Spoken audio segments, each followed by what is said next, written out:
Want to know how you do your business coach, how you help entrepreneurs with their business. Hi everyone, I am with my handsome and dashing business coach, Mr. Jose Villablanca. Back. Hey Miguel, what's up? Yes, how are you doing, Good, sir? good, good. Thank you, Sir Saren. Okay. So what do you want to talk about? Yeah, I just want to know how you do your business coaching and how you help entrepreneurs with their business. Yeah, so I started as a solopreneur. The first business I started in Canada failed miserably because maybe I was successful as a personal trainer. It was easy to find clients. And then when I went on my own, had to start over, find new clients, I realized I didn't know how to do I knew sales, sorry. I didn't know how to market, how to put myself out there because I worked at a commercial gym and then moved to a personal training studio, which is very private. I didn't know about forecasting, how much I could expect to make, and a lot of things like CRM or automation. And when I moved back to the Philippines, sorry to say, I don't want to sound like a snob, but it's very behind here. So look at this guy; True enough. he's very slow. So first of all, my tip is Not a snob. don't drink, guys. Okay, you need to be Cheers to healthy. that, sir. Yeah, you need to be healthy, mind, body, and soul to be an entrepreneur because it takes a lot. So, for me, although I'm in the fitness industry and now more of a B2B employee engagement, I realized that a lot of Filipinos here are not too confident in how to sell. I mean, that's borderline. Some people might think I'm too salesy or pushy, but I don't think so. I always tell people, especially prospects, if you don't want to get our services, please do let us know so we can move on to the next prospect. Because mostly what we do is inbound marketing. We don't do any sales, cold calling, anything like that. So we nurture our leads. If they show interest, we give them good information. But it seems like the Filipino mindset is that if you want to buy, great, buy. But they don't really push it in a way. How do I say this? That they're confident in what they're selling. Yeah. So you really have good suits. I'm wearing one of them right now, and maybe one thing you had some questions for me like, oh, I don't want to sound salesy. I don't want to be pushy. How can it be? Give me a specific example on that. No, I remember. This is one thing that I really learned from you that if you are confident with what you sell, whether it's goods or service, then there's no shame in selling it, actually. It's one thing that I've learned from you that, you know what? So what if they don't like it? But if you know that it is good, if what you're selling is good, your product is good, your service is good, then why hide it? So it's like, it's not as if you're getting their money. It's like you are giving them the value of their money. It's not Okay, video is done. We're good. He learned the lesson. true enough. No, but that's true. After that awkward handshake there, or high five, it's true. Like, you're not hard selling. You're just showing them that, look, you need to hire me, and you're not taking their money. It's an exchange, right? They're giving you money. In return, you're giving them something great. And I don't want to say it's a product, but you're giving them self-confidence. You're giving them self-esteem. You're giving them self-respect, right? So that's what I tried to tell them. Don't think of the features of what you're selling, but give them the benefits, right? Not like, 2 gigs of music, but you tell them you're getting 10,000 songs in there, which is very convenient. You don't have to bring CDs anymore. Talking about iPods. What series, sir? Yeah. As a Gen Z, I don't know.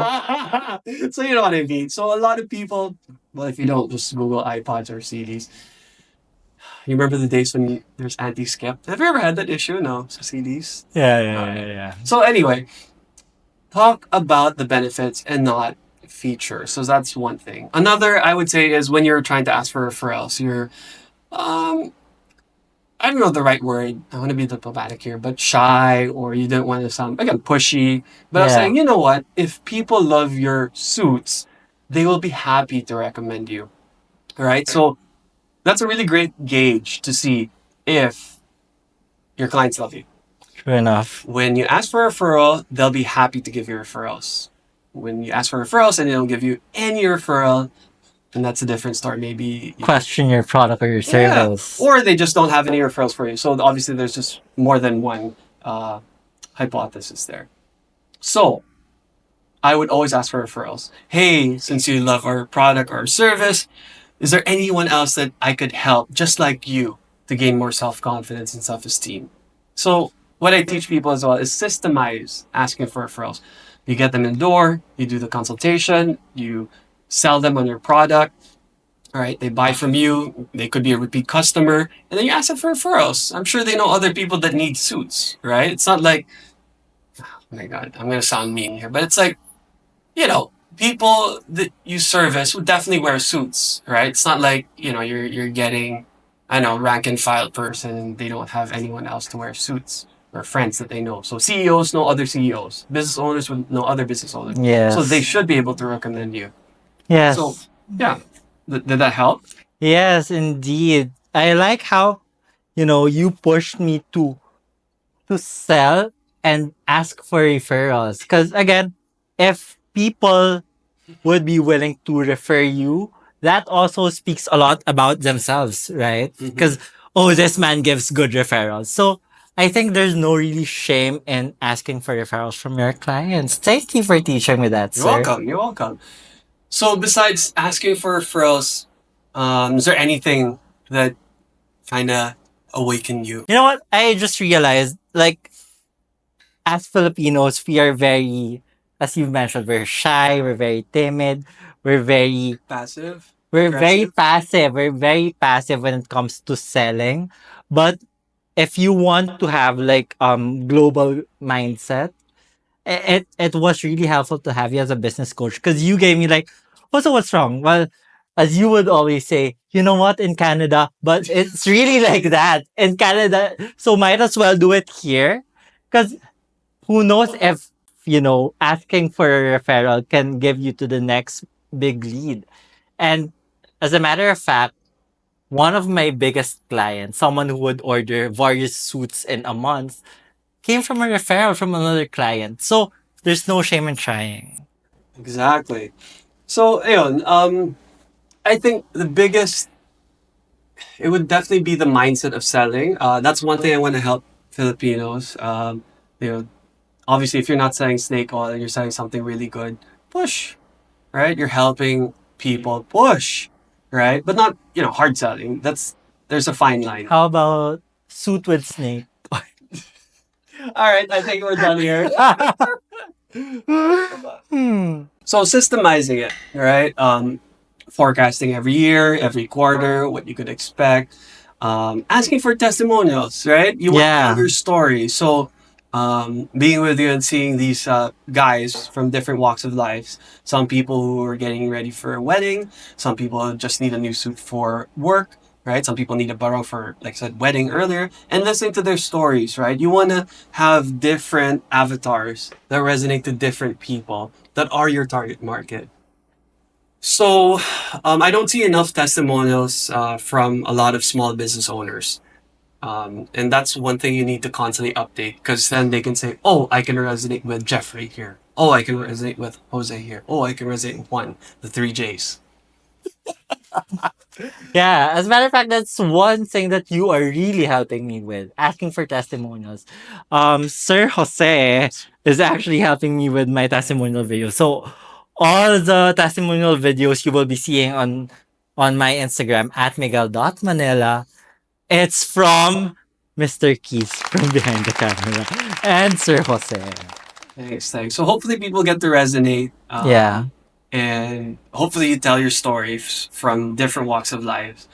And hopefully, it will be a lot easier for you to run the business, right? So that's why I always say to people to like, there's no shame in asking for referrals because that actually drives your marketing costs down. And when that drives your marketing costs down, you can focus on the more important things like getting the right fabrics, building your team. Meeting with clients. Exactly. And you don't have to focus on sales anymore because now you have this engine that keeps running and running and running. And it's just automation. That's a big thing here too. A lot of people don't automate things. You're not going to close all clients right away. Maybe, well, although for you, your closing rate is high. Yeah. But some have lower closing rates and it's a way to nurture them. So just because they didn't buy from you now doesn't mean they won't buy from you, 3 months, 6 months, True enough. 12 months. Just give them time.